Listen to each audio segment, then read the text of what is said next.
Kenapa animasi Malaysia lebih terkenal daripada animasi Indonesia? Upin Ipin dari tahun 2007 udah bisa tayang lebih dari 100 negara. Terus animasi Bobo Boy udah tayang di 50 negara lebih. Sementara Indonesia belum ada tuh animasi yang punya pencapaian segitu. Mentok-mentok animasi Indo yang udah keluar negeri itu baru Nusarara, Juki, Kiko. Dan itu semua baru tayang di Asia Tenggara. Jadi belum seglobal animasi Malaysia. Padahal kan kita tetanggaan dan nggak terlalu beda jauh perkembangan negaranya. Kok bisa beda banget ya industri animasi?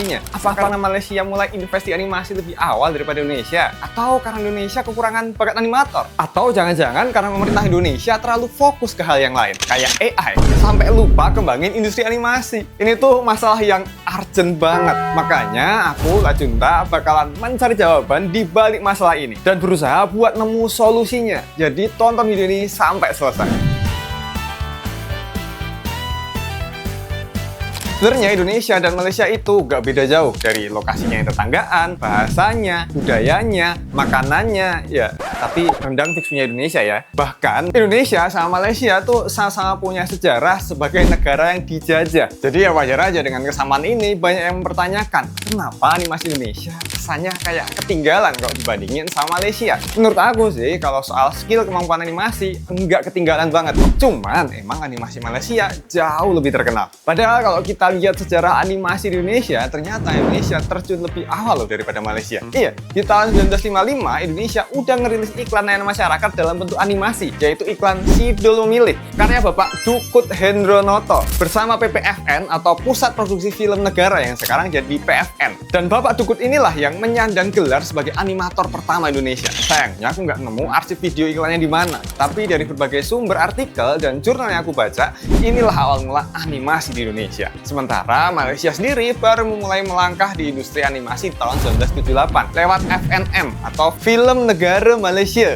yang sekarang menjadi FINAS. Malaysia mulai dengan produksi untuk animasi pertama mereka, Hikayat Sang Kancil, yang mana film animasi pendek ini sempat tayang di 1978. Namun rilis secara resmi dan luas di tahun 1983 di publik. Nah, terbuktikan kalau Indo mengambil langkah lebih awal daripada Malaysia, dan pelopor animasi di kedua negara ini sama-sama dari pemerintah. Walau agak disayangkan karena animasi pertama Indonesia dipakai untuk alat politik. Ditambah lagi setelah Malaysia sukses dengan Hikayat Sang Kancil, mereka bikin lanjutannya. Di 1984 rilis Sang Kancil dan Monyet. Lalu 1985 rilis Sang Kancil dan Buaya. Sementara Indonesia setelah rilis animasi iklan di 1955 hanya memproduksi animasi sederhana untuk edukasi yang tayang di tahun 1970-an di TVRI. Baru di 1983 PPFN akhirnya merilis serial animasi pertama Indonesia, yaitu Si Huma. Dan sebenarnya dengan Si Huma, Indonesia sekali lagi lebih unggul daripada Malaysia karena merilis serial animasi lebih awal. Sayangnya setelah itu Indonesia kalah karena Malaysia jadi yang pertama merilis film animasi se-Asia Tenggara. Tepatnya di 1995, Malaysia rilis film animasi Silat Legenda pertama bro di Asia Tenggara. Setelah itu Indonesia kalah telak dengan Malaysia di bidang animasi. Beneran nggak bisa ngejar setelah itu.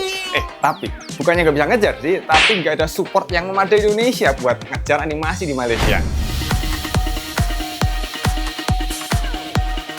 1996, Malaysia bikinlah yang namanya MDEC, Malaysia Digital Economy Corporation. Singkatnya, ini adalah lembaga negara yang bertugas untuk meningkatkan ekonomi digital, termasuk lewat animasi. Iya, bisa dibilang pemerintahan Malaysia beneran support animator di negaranya, karena mereka percaya itu akan meningkatkan ekonomi digital negara. Salah satu hasil kerja lembaga ini adalah berhasil mendukung kesuksesan Upin Ipin, Bobo Boy, dan Agent Ali menjadi seri animasi yang sebesar sekarang. Gak cuma support dengan ngasih dana produksi, mereka juga ngebantu untuk promosi dan penyebaran animasi ke luar negeri. Selain itu, di Malaysia juga ada banyak kampus dengan jurusan animasi, baik yang swasta maupun yang negeri. Sekarang, kita bandingkan dengan Indonesia.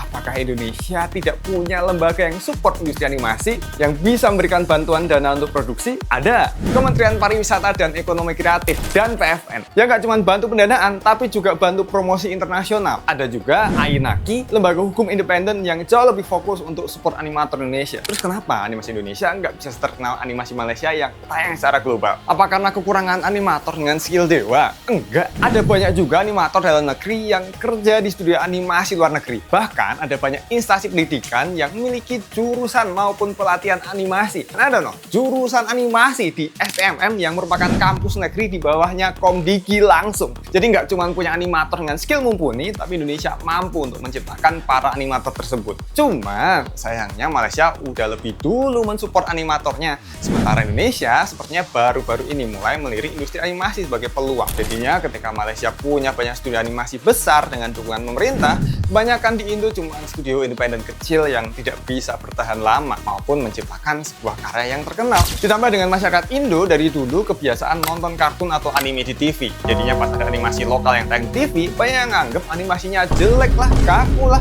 ceritanya B aja lah. Dengan masyarakat yang nggak memberikan support maupun ruang untuk para animator itu berkembang, ya industri animasi lokal makin lempem. Bahkan saking acuhnya masyarakat sama animasi lokal, banyak nggak tahu kalau kemarin Falcon kerjasama dengan Disney Plus buat rilis animasi Warkop DKI 2021. Coba, kamu ada yang tahu nggak soal series ini? Udah nonton belum? Ya, tapi aku juga nggak bisa seutuhnya nyalain masyarakat yang minim minat terhadap animasi lokal. Ya karena dari dulu TV Indo lebih suka buat bikin sinetron atau acara TV hiburan yang lebih cepat dan murah produksinya daripada animasi. Apalagi ada opsi beli lisensi kartun sama anime yang bisa ditayangin berulang-ulang dari dulu. Hasilnya ya industri animasi Indonesia nggak cuma lempem, tapi jadi lembek. Yang awalnya Indonesia ada di depan Malaysia, sekarang dengan upin-ipin yang makin global, animasi Indonesia butuh usaha luar biasa supaya bisa nyaingin lagi. Ya karena emang selempem, selembek, dan sesuram itu situasi industri animasi saat ini. Kalau kita nggak apa-apain, beneran gelap. Bahkan saking gelapnya kondisi industri ini, kayaknya butuh center deh buat nyari jalan keluarnya. Dan mungkin bisa nih pakai center mini kecil ini yang dilengkapi dengan 3 mode. Kita juga bisa ngatur fokusnya, jadi bisa terang aja atau terfokus gini cahayanya. Keren banget kan? Apalagi udah mini, bisa dibawa kemana-mana. Bisa dicas juga pakai casan HP. Sangat compact. Pokoknya kamu pasti butuh banget. Karena pas buat menerangi Indonesia gelap. Langsung aja klik link di deskripsi ya. Buruan loh. Apalagi kan, untungnya ya, sekarang di industri animasi lokal tuh udah ada Adit Sopo Jarwo, Nusa dan Rara. Dan film animasi yang paling menjanjikan yang bakal tayang lebaran ini, yaitu Jumbo. Jadi kayak ada secerca harapan gitu. Walau nih ya, kalau aku boleh jujur ya, sebenarnya masalah kenapa Indonesia ketinggalan banget tuh bukan cuman karena kita telat mulainya, atau pemerintah baru-baru aja supportnya, atau bahkan karena masyarakat nggak ngedukungnya. Ada satu alasan utama, yaitu loh bang, berarti katanya animator Indo punya skill yang oke-oke, kok sekarang dibilang rendah? Iya, skill sebagai animatornya bagus, tapi ada nih satu skill yang dikit banget di dunia animasi Indonesia dan kerasa kok, yaitu skill bikin cerita yang bagus dan bikin karakter yang menarik. Coba deh, kita lihat salah satu seri animasi yang ada di Indonesia yang tayang di TV, yang punya animasi paling oke di antara yang lain, Adit dan Sopo Jarwo. Di antara 3 karakter utamanya yang disebut di judul, siapa yang paling terkenal? Si Dontol, maksudnya Dennis, yang mana ini tuh karakter sampingan yang terkenal karena banyak yang kesel sama dia, yang berarti tokoh utamanya bagi para penontonnya nggak semenarik itu. Padahal menurut aku animasi ini tuh potensinya banyak banget loh, dari segi animasi, latar cerita, cuman karakternya B aja. Sekarang bandingkan sama Upin dan Ipin. Dari desain karakter yang botak aja udah bikin duo kembar ini mudah banget diingat. Si Ipin yang suka ngomong betul-betul, kelakuannya yang bocah banget, sama Upin yang rambutnya cuma sehelai towel-towel. Yang mana sehari-harinya ada aja mereka dimarahin sama Kak Ros yang galak banget. Belum lagi karakter pendukungnya yang punya ciri khas yang bikin masing-masing menarik ceritanya. Kayak Fizi yang kerjaannya sombong, kalau ngomong nggak pakai filter, padahal dia sendiri nempel terus ke Ehsan yang selalu diturutin permintaannya sama bapaknya. Ada juga Mei Mei, karakter ras Cina yang dikit-dikit saya suka, tapi sering banget berantem sama Mail, cowok cool yang pinter jualan. Ada Jarjit dari India yang dikit-dikit 2-3 putri malu, nih anak pantun dulu. Dan pokoknya masih banyak karakter pendukung di Upin Ipin yang masing-masing punya sifat dan karakter yang menarik banget, yang bisa bikin cerita soal keseharian dua bocah botak ini tuh kocak tapi seru buat ditonton. Akhirnya pun Upin Ipin juga jadi animasi yang bisa ditonton buat semua usia dan kalangan. Itulah yang animasi Indonesia belum bisa gapai. Gak peduli seberapa bagus animasinya, kayak Nusa dan Rara itu gila, bagus banget animasinya. Tapi karakter di dalamnya, si Nusa itu terlalu sempurna loh jadi anak. Gak kayak Upin Ipin yang bandel sama Kak Ros. Nusa ini udah soleh, baik hati, suka menolong, perfect banget deh pokoknya. Jadinya Nusa dan Rara ini terkesan full edukasi dan cerita yang dibawakan pun jadi kurang menghibur dan berakhir kurang menarik. Terus film si Juki,